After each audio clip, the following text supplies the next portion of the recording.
When the Prophet Muhammad, peace be upon him, began to preach Islam, the Arabs were a community of ignorant, superstitious tribes.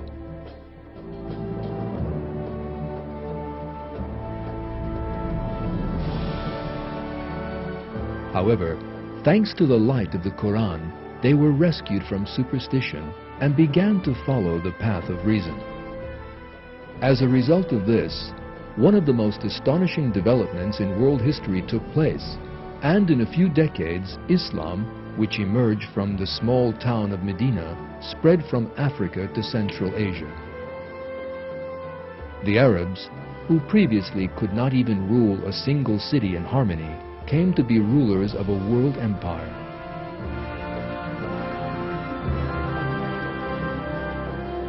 In his book, The Straight Path, the American expert on Islam, Professor John Esposito, describes the miraculous aspect of the rise of Islam like this. What is most striking about the early expansion of Islam is its rapidity and success.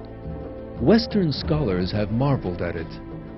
Within a decade, Arab forces overran the Byzantine and Persian armies and conquered Iraq, Syria, Palestine, Persia, and Egypt. Muslim armies proved to be formidable conquerors and effective rulers, builders rather than destroyers.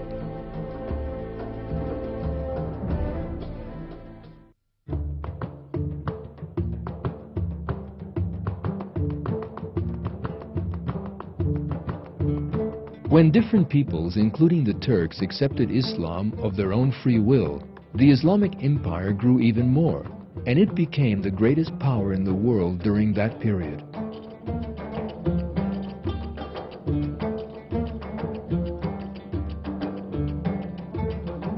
One of the most important facets of this empire was that it provided the stage for a scientific development previously unmatched in history.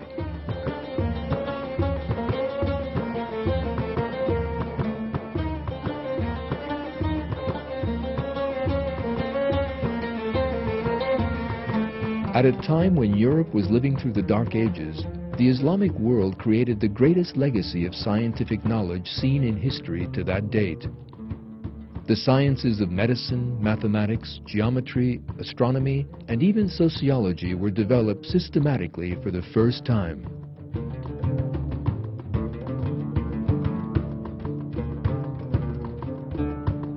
Some commentators try to link this Islamic scientific development to the influence of the ancient Greeks.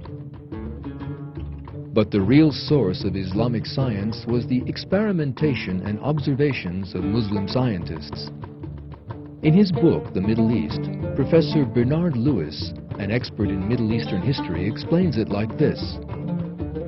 The achievement of medieval Islamic science is not limited to the preservation of Greek learning, nor to the incorporation in the corpus of elements from the more ancient and more distant East.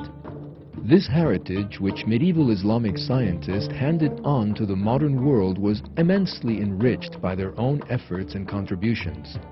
Greek science, on the whole, rather tended to be theoretical. Medieval Middle Eastern science was much more practical, and in such fields as medicine, chemistry, astronomy, and agronomy, the classical heritage was clarified and supplemented by the experiments and observations of the medieval Middle East.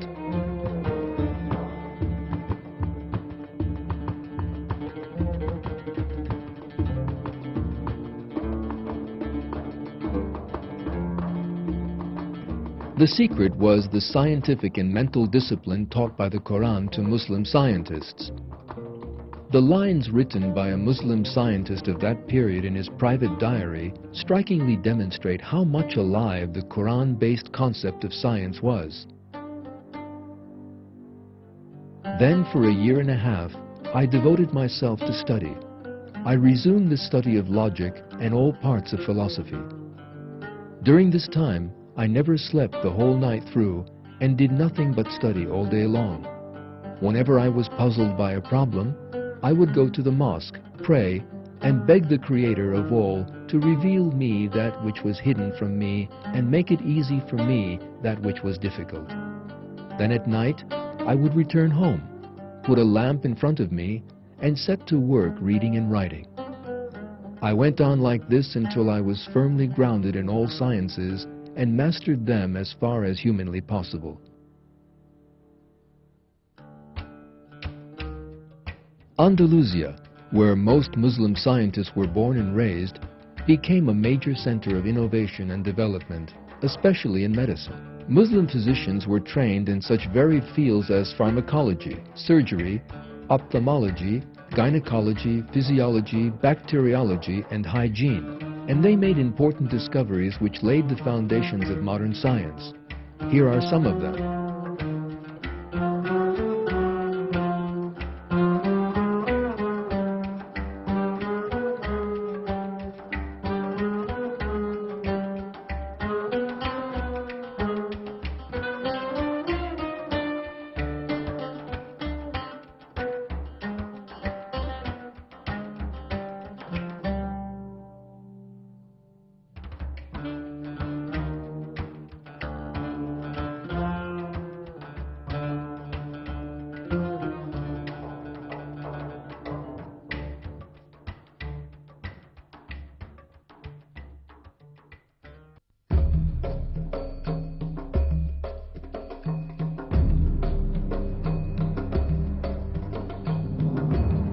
The advanced scientific culture of the Islamic world paved the way for the Western Renaissance.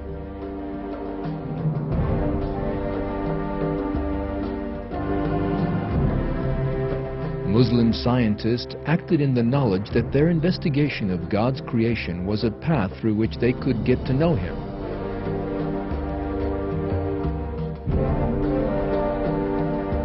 With the transfer of this mentality to the Western world, the advance of the West began.